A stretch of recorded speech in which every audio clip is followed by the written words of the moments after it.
Hola, somos el grupo 1. Vamos a hablar de la toxicología de los gases, particularmente del monóxido de carbono. Mi nombre es Milagro Ribeiro. El monóxido de carbono es un gas tóxico, incoloro, inodoro, insípido que se produce por la combustión incompleta de los hidrocarburos. Constituye una de las principales causas de muerte por envenenamiento de todas las edades, tanto en nuestro país como en el resto del mundo, y es la segunda causa más frecuente de muerte por tóxicos después de la sobredosis de drogas. Es menos pesado que el aire, por lo que se acumula en las zonas altas de la atmósfera, de ahí el consejo de caminar agachados en casos de incendios. Es altamente tóxico y por su modo de acción es considerado un gas no irritante, o sea que no afecta a las mucosas de las vías respiratorias altas. Sus características organolépticas le confieren la peligrosidad de pasar desapercibido, no anunciando su letal presencia a las inadvertidas personas expuestas. Su acción no tiene acción local, o sea que se absorbe directamente hacia la sangre, ejerciendo su efecto a nivel sistémico, interfiriendo en la cadena respiratoria tisular, provocando hipoxia, y es por ello que se lo considera un gas asfixiante. El monóxido de carbono se encuentra en distintas fuentes. Endógena. El cuerpo humano produce en forma continua pequeñas cantidades de monóxido de carbono como uno de los productos finales del catabolismo de la hemoglobina y otros grupos hemo, siendo normal la saturación de carboxihemoglobina de 1 a 2% de la hemoglobina total en un individuo sano. En cantidades fisiológicas, el monóxido de carbono endógeno funciona como un neurotransmisor, un modulador de la inflamación, la apoptosis, la proliferación celular, además de regular la biosíntesis mitocondrial. Las fuentes exógenas naturales son aquellas fuentes como pantanos, volcanes, incendios forestales y otras. Pero el verdadero problema de las intoxicaciones yace en las fuentes exógenas antropogénicas, que involucran principalmente la combustión domiciliaria o industrial. El monóxido de carbono se puede concentrar en espacios cerrados, donde principalmente ocurren las intoxicaciones. En casi todos los ambientes hay exposición al monóxido de carbono, en distinta medida, según el tráfico de vehículos, el humo de cigarrillo, los aparatos que funcionan a gas, gasolina o quema de madera. La producción exógena antropogénica de monóxido de carbono se origina en los artefactos de quema de gas, carbón, leña, queroseno, alcohol o cualquier otro combustible. El gas natural no contiene monóxido en su composición, pero su combustión incompleta es capaz de generarlo.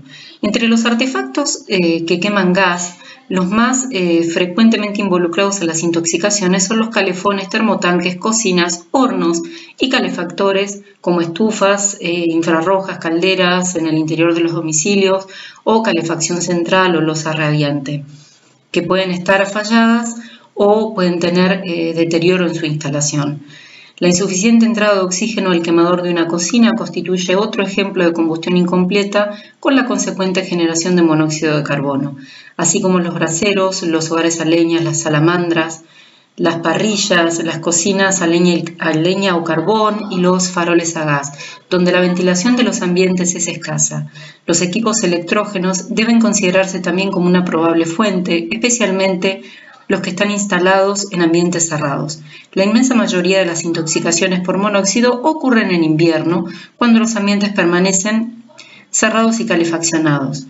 Otros factores que intervienen dentro de la intoxicación por monóxido son la dosis, el tiempo de exposición a la dosis, el tipo de contacto que está relacionado con la fuente, la exposición a otras sustancias químicas, la edad, el sexo, la dieta, las características personales, el estilo de vida y la condición de la salud. Con respecto a la toxicocinética del monóxido de carbono, la absorción pulmonar es directamente proporcional a la concentración de monóxido en el ambiente, el tiempo de exposición y la frecuencia respiratoria, que dependen de la actividad física que se esté realizando durante el momento de la exposición y también la edad de la persona que está expuesta. La frecuencia respiratoria es mayor en lactantes y en niños pequeños. Una vez inhalado el monóxido de carbono, difunde, o sea, se distribuye rápidamente a través de las membranas alveolares para combinarse con la hemoglobina y la citocromosioxidasa, entre otras hemoproteínas, afectando el transporte de oxígeno y el deterioro de la función mitocondrial. La afinidad de la hemoglobina por el monóxido es 200 veces superior a la del oxígeno y tiene una mayor afinidad por la mioglobina cardíaca. Esto exacerba la hipoxia y el deterioro cardíaco y la hipotensión. Con respecto al metabolismo, solo el 1% del monóxido se metaboliza en el hígado, transformándose en dióxido de carbono. El resto tiene que eliminarse por la vía respiratoria. La vida media del monóxido en personas sanas que respiran aire ambiental oscila entre 3 a 4 horas. Si aumenta la presión parcial de oxígeno, la eliminación de monóxido aumenta. El monóxido de carbono causa hipoxia al unirse a la hemoglobina y formar carboxihemoglobina, que es incapaz de transportar el oxígeno. Esta unión competitiva se refleja desplazando la curva de disociación oxígeno-hemoglobina hacia la izquierda, impidiendo que ésta ceda el oxígeno transportado a los tejidos, produciéndose el deterioro tisular y la hipoxia celular secundaria. En el siguiente cuadro podemos ver la relación que guardan la concentración porcentual de monóxido de carbono y la saturación en sangre de carboxihemoglobina, con la consecuente aparición de síntomas que no son precisamente específicos. Asimismo, vemos cómo influye el factor tiempo de exposición a las intoxicaciones, es decir, desde una concentración porcentual de monóxido de carbono de 0,01% a 0,1%, o sea, 100 veces más, vemos un agravamiento letal de las manifestaciones clínicas. Es decir, que la relación concentración porcentual de monóxido de carbono versus saturación carboxihemoglobina en sangre evidencia una pendiente muy alta. Es importante tener en cuenta que durante el embarazo el monóxido de carbono no solo afecta a la madre, sino que también produce hipoxia fetal, por la propiedad de este gas de atravesar fácilmente la barrera placentaria y la presencia de la hemoglobina fetal, que es 1200 veces más afín al monóxido que al oxígeno, por lo que los niveles de carboxihemoglobina son mayores en el feto que en la madre. Además, en condiciones normales, la hemoglobina fetal tiene una curva de disociación desviada hacia la izquierda con respecto a la del adulto, por lo que la liberación de oxígeno a los tejidos se produce a niveles más bajos de presión parcial de oxígeno que en el adulto. Si a ello sumamos la presencia de monóxido de carbono, lo que hace que se produzca la hipoxia importante al disminuir la liberación de oxígeno de la madre al feto y de la hemoglobina fetal a los tejidos. Las manifestaciones a nivel fetal son consecuencia de la falta de oxígeno de la madre, la hipoxia tisular y la acción directa del monóxido sobre el citocromo. Las mismas variarán dependiendo del periodo gestacional en el que se encuentre la madre. El monóxido es teratogénico, genera alteraciones en el sistema nervioso, digenesia telencefálica, malformaciones de manos y pies, encefalopatías anóxicas, displasia y luxación de cadera, alteraciones conductuales y muerte súbita infantil. Todo ello hace que esta intoxicación sea mucho más grave en mujeres embarazadas, sobre todo para el feto, por lo que el tratamiento debe ser mucho más agresivo y precoz, así como más prolongado, incluso más allá de la normalización de los niveles de carboxihemoglobina maternos. Hola, soy María Laura Mirabelli y ahora vamos a hablar de la toxicodinamia. En condiciones normales, la hemoglobina es la molécula especializada para el transporte de oxígeno, desde el lugar de la carga, que están los pulmones, hasta su consumo en los tejidos, en las células, específicamente en las mitocondrias. Hemoglobina y oxígeno forman oxiemoglobina, pero la hemoglobina se une a otros elementos y con otros tipos de enlaces. Cuando se une al monóxido de carbono forma la carboxihemoglobina, una molécula que forma parte de las denominadas dishemoglobinas, junto a la sulfahemoglobina y a la metahemoglobina. Su concentración habitual se halla entre el 1 y el 2% del total de las hemoglobinas en sangre y procede fundamentalmente de una producción endógena realizada por el producto de la degradación del grupo hemo. Reacción catalizada por la hemoxigenasa. La hemoxigenasa es la enzima que cataliza el paso limitante de la degradación del grupo hemo, la biliverdina, con la liberación del ion ferroso y el monóxido de carbono. La biliverdina se transforma posteriormente en bilirrubina mediante la acción de la enzima biliverdina reductasa. El hierro se recicla y el monóxido de carbono, dada su gran afinidad por la hemoglobina, se une a ella. Otras fuentes de monóxido de carbono, aunque en menos contribución, son las no hemínicas, como puede ser la peroxidación lipídica y el metabolismo de citocromos dependiente de fenobióticos.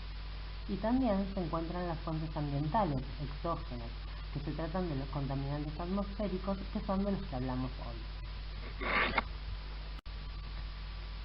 El monóxido exógeno se difunde muy bien por los alvéolos pulmonares y se distribuye a través de la sangre hacia diversos órganos y tejidos, con afinidad particular hacia moléculas que contienen el grupo hemo, como la hemoglobina, la mioglobina y los citocromos. Su unión con la hemoglobina se produce ocupando los lugares de fijación del oxígeno, con la consiguiente formación de carboxiemoglobina. De esta forma disminuye el transporte de oxígeno a las células. El monóxido también se une a la mioglobina con mayor afinidad por la mioglobina cardíaca. Es por ello que altera el funcionamiento del músculo esquelético y principalmente del músculo cardíaco. Esta condición exacerba la hipoxia tisular existente y causa mayor depresión miocárdica e hipotensión.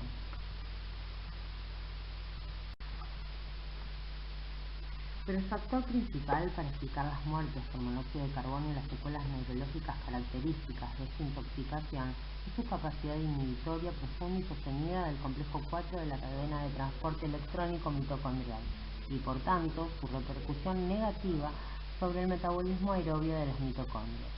Esto es especialmente grave en los órganos y tejidos más dependientes de oxígeno, como el sistema nervioso central. El bloqueo de la cadena respiratoria mitocondrial es debido a que el monóxido inhibe otras hemoproteínas que contienen el grupo M, como son los citocromos de la cadena de transporte mitocondrial. Dicha inhibición de la citocromo oxidasa reduce el aprovechamiento mitocondrial del oxígeno y la capacidad de producir energía de la célula, condicionando un incremento en la formación de variantes reactivas del oxígeno, sea radicales libres. En este grupo podemos incluir el superóxido, que se forma al reducir el oxígeno con un electrón, el peróxido de hidrógeno, producido cuando el oxígeno se reduce con 2 electrones, y el radical hidroxilo, producido cuando es reducido con 3 electrones. Con elevado poder oxidante, todos ellos causan daño oxidativo en proteínas, lípidos y ácidos nucleicos circulantes. Al no formarse energía, la respiración mitocondrial se convierte en anaerobia y causa acidosis metabólica con rápida elevación de los niveles de lactato.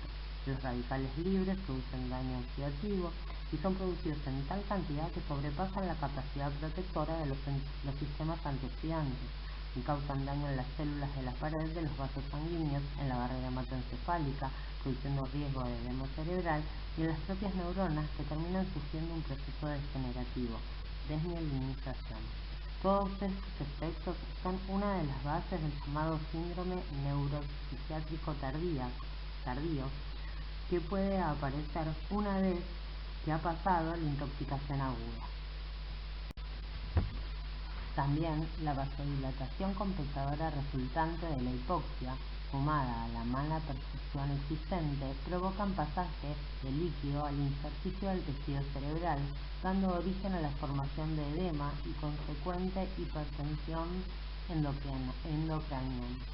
La liberación de óxido nítrico secundaria a la hipoxia celular induce la formación de radicales libres en el sistema nervioso central, generando alteraciones en la fusión mitocondrial, finalmente lesión en la membrana neuronal y posterior lisis. Además, existe un daño en el endotelio capilar que contribuye a la formación de agregados plaquetarios y adhesión de neutrófilos, generando daño en la microvasculatura cerebral. Buenas noches, mi nombre es Patricia Audicio y voy a empezar hablando sobre el cuadro clínico en una intoxicación por monóxido de carbono. Las primeras manifestaciones observables en una intoxicación por monóxido consiste en los siguientes síntomas: cefaleas intensas persistentes, náuseas, vómitos y mareos. Si la intoxicación se prolonga en el tiempo, aparecen trastornos de la visión, disnea, astenia, fatiga a los mínimos esfuerzos, dolor de pecho, isquemia coronaria, arritmias cardíacas, taquicardia, hipotensión arterial, alteración del estado de la conciencia y una marcada debilidad muscular, lo que va a imposibilitar al intoxicado abandonar el ambiente contaminado. También puede llegar a tener relajación de esfínteres. Se considera intoxicación aguda cuando aparecen signos o síntomas como consecuencia de una exposición única o de duración inferior a las 24 horas. El paciente puede presentar convulsiones, hiperreflexia y depresión del estado de conciencia hasta llegar al coma. Es muy frecuente la rhabdomiólisis por la lesión muscular secundaria a la excesiva actividad del músculo esquelético o por la acción tóxica directa del monóxido de carbono. Este cuadro severo puede evolucionar a la muerte, la mayoría de las veces causada por un paro cardiorrespiratorio. Existen dos síndromes neurológicos que se observan con la misma incidencia en una intoxicación por monóxido de carbono, y son el síndrome neurológico persistente y el síndrome neurológico tardío. Síndrome neurológico persistente. El cuadro neurológico que se manifiesta en el foco de la intoxicación persiste a la llegada al hospital, luego de administrar oxígeno al 100% y al recuperar la conciencia. En general se produce paresia o parálisis de los miembros, excitación psicomotriz, cefaleas persistentes y pueden también haber manifestaciones cardiológicas residuales. El síndrome neurológico tardío se observa en un 15 a un 40% de víctimas en una intoxicación aguda por monóxido de carbono. Se manifiesta con alteraciones de la conducta, desorientación temporoespacial, extrapiramidalismo, afasia, agnosia, apraxia, disartria, ataxia, alteraciones cognitivas y también del sistema audiovestibular con lesiones en el laberinto. También se observan deterioro visual, neuropatías periféricas, convulsiones y coma vegetativo. En general se observa que en un 13% los pacientes sufren trastornos neuropsiquiátricos severos, en un 30% deterioro de la personalidad, en un 40% alteraciones de la memoria. Hay varios estudios que informan que aproximadamente entre un 50 y un 75% de los pacientes con síndrome neurológico tardío se recuperan de forma espontánea durante los primeros 2 años, en particular aquellos que tuvieron un grado leve a moderado. Los pacientes que no se recuperan tienen manifestaciones mucho más graves, como parkinsonismo, parálisis o ceguera cortical. Algunos también persisten en el estado de coma vegetativo. No existen hasta ahora datos predictivos que nos orienten a saber qué paciente va a desarrollar este síndrome, pero es más frecuente de ver en las intoxicaciones graves y en ancianos. En la intoxicación severa se producen distintas lesiones a nivel del sistema nervioso central, incluyendo desmielinización y signos de necrosis focal, especialmente a nivel del globo pálido. Las lesiones de aparición tardía, que pueden ser diagnosticadas por estudios de imágenes, son frecuentes y pueden ser sintomáticas o no. Todas estas alteraciones pueden generar lesiones que predominan en la sustancia blanca llamada leucoencefalopatía tardía de Grinker. También se pueden observar áreas con necrosis focal quística. No ocurre intoxicación crónica en el sentido de acumulación de monóxido de carbono en el organismo. Después de que la concentración de carboxihemoglobina en sangre ha regresado a cifras normales, la susceptibilidad al monóxido de carbono no se incrementa a menos que ocurra daño cerebral. No obstante, la anoxia repetida por absorción de monóxido de carbono causará incremento gradual en el daño al sistema nervioso central, con pérdida de la sensibilidad de los dedos, trastornos de la memoria, signos de romper positivo y deterioro mental. Se ha observado que las muertes por enfermedad cardiovascular se incrementan ligeramente en individuos expuestos a bajas concentraciones de monóxido de carbono. La intoxicación con monóxido de carbono en lactantes suele producir irritabilidad, llanto continuo y rechazo del alimento, seguido de depresión del sensorio, siendo frecuente la observación de hipertensión de la fontanela anterior, el cual es un cuadro clínico semejante a un síndrome meningio. También puede haber Brugge. Este es un episodio que puede ocurrir en los lactantes menores de 1 año, en los que se combina la cianosis y la palidez. Buenas tardes, mi nombre es Carla Chesi. En cuanto al diagnóstico, es importante el interrogatorio inmediatamente después de la exposición, ya sea al individuo afectado, en caso de que sea posible, o a familiares o testigos que se encuentren en ese momento. Van a ser relevantes datos como por ejemplo la fuente de exposición al monóxido, el tiempo en el cual la persona mantuvo contacto con ese gas, es decir, el tiempo de inhalación, y tener conocimiento además de riesgos en otros individuos presentes. Debemos tener en cuenta que la susceptibilidad individual es crucial para la forma de presentación de los cuadros de intoxicación y para la posterior evolución del paciente, que va a ser diferente en cada persona. En cuanto al examen clínico, es necesario chequear inmediatamente que el paciente tenga una adecuada ventilación y perfusión de todos los tejidos. Además, el control va a estar orientado a la parte cardiológica, neurológica y pulmonar fundamentalmente. Los estudios de laboratorio se van a dividir en dos grupos: los análisis toxicológicos específicos y los análisis clínicos inespecíficos.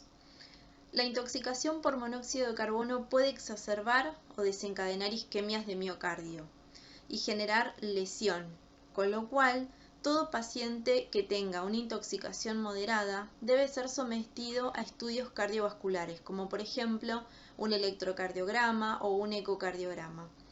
Si el paciente con una intoxicación grave tuvo pérdida de conciencia, convulsiones o cualquier tipo de síntoma neurológico, se solicita una tomografía computada o resonancia magnética del cerebro, en la cual las imágenes van a evidenciar la presencia de un edema cerebral o algún otro tipo de lesión. Y también se puede solicitar una placa de tórax en todos aquellos casos de pacientes sintomáticos en donde esté indicada la asistencia por cámara hiperbárica. También debemos recordar que en el diagnóstico la oximetría de pulso es completamente inespecífica. En cuanto a las determinaciones toxicológicas específicas, los niveles de carboxihemoglobina en sangre, arterial o venosa elevadas son las que van a terminar por confirmar la intoxicación por monóxido de carbono. De todas maneras, valores bajos o normales no descartan el riesgo, sobre todo en aquellas personas que manifiesten síntomas clínicos que hagan sospechar de esta intoxicación. Es importante saber que los niveles de carboxihemoglobina son útiles para el diagnóstico y para el control de la evolución, pero no se va a correlacionar exactamente con el pronóstico. En cuanto a las determinaciones inespecíficas, se encuentra la gasometría arterial, que va a proporcionar una información global acerca del apropiado intercambio gaseoso, el estado ácido-base. También nos informa sobre la concentración de hemoglobina total del paciente. En cuanto a los niveles de PCO2, suelen estar descendidos por la taquipnea. La acidosis metabólica es tanto mayor cuanto mayor sea la gravedad de la intoxicación, y se debe al acúmulo del ácido láctico, que va a provocar una acidosis con un aumento del anión GAP. En cuanto a la CPK, debe solicitarse su determinación al ingreso y a las 6 horas. En caso de estar elevada, se va a solicitar también la fracción CPK-MB para poder diferenciarla de una rhabdomiólisis. Esta CPK-MB es la que asciende cuando existe alguna lesión en la fibra muscular cardíaca. En tal caso también debe solicitarse, en caso de encontrarse disponible, la troponina. En el hemograma de los pacientes intoxicados se observa una discreta leucocitosis. También vamos a ver un aumento de la glucosa, que es causada por una respuesta sistémica al estrés de la intoxicación. Vamos a ver aumentada la amilasa, las enzimas hepáticas. También es importante poder llevar a cabo un control y realizar estudios respecto a la coagulación en este tipo de pacientes. En cuanto al diagnóstico diferencial, existen una serie de patologías con un cuadro clínico semejante a la intoxicación por monóxido de carbono, dentro de los cuales encontramos gastroenteritis infecciosa, intoxicación por cianuro, hipoxia, hipoglucemia, accidente cerebrovascular, cardiopatías, cetoacidosis diabéticas, intoxicación alimentaria, entre otras. En relación al tratamiento, se deben inicialmente tomar ciertas medidas, que son las primarias en los casos de personas intoxicadas por monóxido de carbono. Se debe en principio retirar al paciente del ambiente contaminado, aplicar medidas de soporte vital básico. Es importante poder actuar en tiempo y forma, con lo cual los cuidados deben iniciarse a nivel extrahospitalario en el mismo lugar de la exposición. Y es fundamental el traslado con urgencia del individuo afectado a un centro hospitalario más cercano. El tratamiento en cuadros leves, en donde no incluyen síntomas neurológicos o cardiológicos, además de la atención primaria comentada anteriormente, se debe administrar oxígeno normovárico de manera precoz y continua. Se debe utilizar una mascarilla no recirculante durante al menos 2 horas o cuando la concentración de carboxihemoglobina se encuentre menor al 5% o cuando el paciente ya esté asintomático. Debe haber monitoreos constantes de los valores de esta determinación y se debe volver a realizar una nueva evaluación clínica a las 2 horas de comenzado el tratamiento con oxígeno. El tratamiento en los cuadros que van de moderados a severos se debe administrar oxígeno normovárico al 100% en un principio mediante el uso de mascarilla no recirculante durante al menos 6 horas o hasta que el paciente se encuentre asintomático. Luego continuar con una administración de fracción inspirada de oxígeno entre el 35 y el 50% y someter al paciente a una cámara hiperbárica. Mantener una fracción inspirada de oxígeno al 100% en aquellos pacientes que estén con asistencia ventilatoria mecánica. Al igual que en los cuadros leves, en este tipo de casos también se deben hacer monitoreos constantes de los valores de carboxihemoglobina y continuar con el oxígeno. Corregir la acidosis metabólica y frente a un hallazgo de un electrocardiograma anormal, se debe solicitar consulta al especialista. Se siguen los controles de los exámenes tanto clínicos como de laboratorio y en pacientes que presenten arritmias se les suministra un antiarrítmico adecuado más la oxigenoterapia. En cuanto a la oxigenoterapia, se utilizan cámaras hiperbáricas en donde se genera un suministro de oxígeno puro a mayor presión que la atmosférica. Este tratamiento tiene duración de 1 hora y está indicado en pacientes que tengan intoxicaciones de moderadas a graves, dentro de las 6 a 12 horas. Está completamente contraindicado en pacientes con hipertensión severa, porque aumenta la tensión arterial dentro de la cámara, y en pacientes con patología parenquimatosa pulmonar que favoreciera la generación de un neumotórax o neumotórax no tratado. Y por otra parte está el oxígeno normovárico, que es la administración de oxígeno al 100% durante 6 horas mediante la utilización de máscaras. Está indicado para todo paciente expuesto a monóxido de carbono hasta la normalización en los niveles de carboxihemoglobina.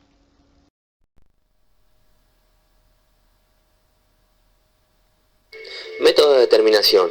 La intoxicación por monóxido de carbono es una de las principales causas de envenenamiento. Debido a sus propiedades, el monóxido de carbono ambiental es difícil de detectar y la sintomatología no es específica, por lo que es indispensable realizar la determinación de carboxihemoglobina ante una sospecha de intoxicación por monóxido de carbono. La carboxihemoglobina se forma por la unión del monóxido de carbono a la hemoglobina, cuya afinidad por la misma es 240 veces mayor que la que representa con el oxígeno.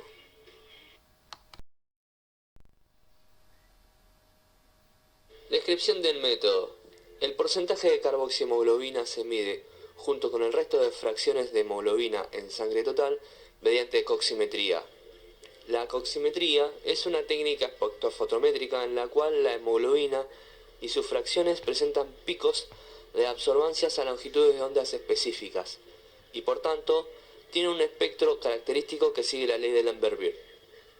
Después de hemonizar la muestra de sangre por agentes físicos o químicos, para liberar la hemoglobina de los hematíes, los resultados de las absorbancias medidas a múltiples longitudes de onda son utilizadas por un software para calcular la concentración de cada derivado de la hemoglobina. Entre los derivados de la hemoglobina se encuentra la oxihemoglobina, la desoxihemoglobina, la carboxihemoglobina y la metahemoglobina.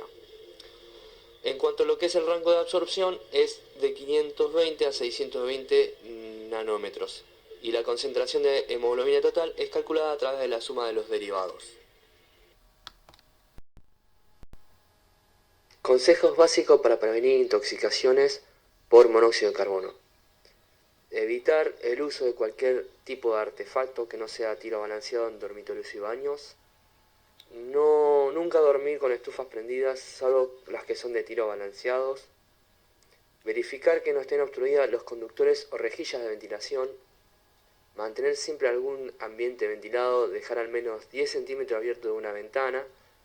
Revisar una vez por año por un gasista matriculado todo tipo de estufas, sean catalíticas, de pantalla infrarroja y salidas al exterior de aparatos calefactorios. Usar solo artefactos con salida al exterior. Evitar el uso de braseros o estufas a querosén. Si no se puede hacer esto, apagarlo antes de dormir. Nunca usar hornallas y hornos para calefaccionar ambiente. Preferible abrigarse con más ropa. Cuando se usan grupos electrógenos deben colocarse al aire libre y no dentro del domicilio. Esto fue Toxicología de los Gases, Monóxido de Carbono. Somos el grupo 1, Milagro Ribeiro, María Laura Mirabelli, Patricia Audicio, Carla Schiesi y quien les acaba de hablar, Juan Pablo Gutiérrez. Muchas gracias.